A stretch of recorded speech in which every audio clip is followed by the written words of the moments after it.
Moi boas, estou convencido que a maioría de persoas que estades vendo este vídeo non sabedes que a primeira rede social que creei para docentes foi un grupo de Facebook. Este grupo de Facebook creeino aló polo ano 2014 e un par de anos despois establecimos os moderadores daquela do grupo un sistema que demos en chamar de fíos únicos, onde se organizaba en fíos determinados toda a información relacionada cun tema. Así, por exemplo, había o fío único de oposicións, o fío único de sustitucións, etc. A verdade é que nos levou bastante tempo que a xente entrara neste sistema e acabase por fin colocando as dúbidas nos fíos correspondentes, algo que para os moderadores e moderadoras a verdade é que nos era moito máis sinxelo, xa que só entrábamos nun fío e contestábamos todas as dúbidas que había nel. Isto é moito máis sinxelo, máis dinámico e, sobre todo, levábanos moito menos tempo que ir contestando sempre as mesmas preguntas que se ian producindo unha e outra vez repetidamente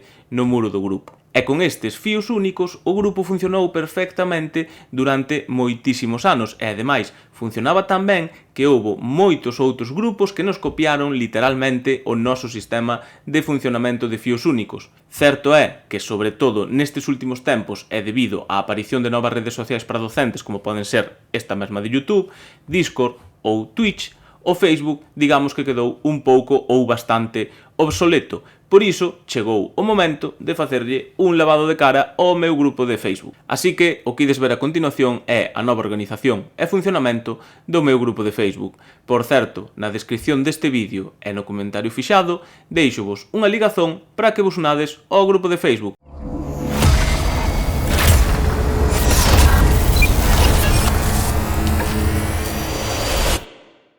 As novidades que ides atopar no grupo de Facebook son fundamentalmente dúas e teñen que ver co nome dos fíos e coa organización da información. Os antigos fíos únicos convértense en fíos de dúbidas e terás acceso a eles dun xeito moito máis sinxelo e intuitivo na parte superior do grupo. Ao acceder aos novos fíos de dúbidas, debaixo de cada un atoparás unhas guías con información adicional de cada un.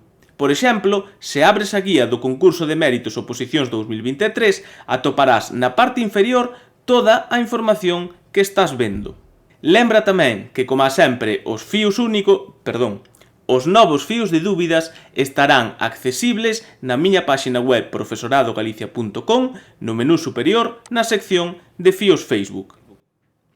E isto que acabas de ver é todo o que che quería contar sobre as novidades no grupo de Facebook. Aproveito para desexarche unhas boas festas e, sobre todo, un bo e mellor 2023.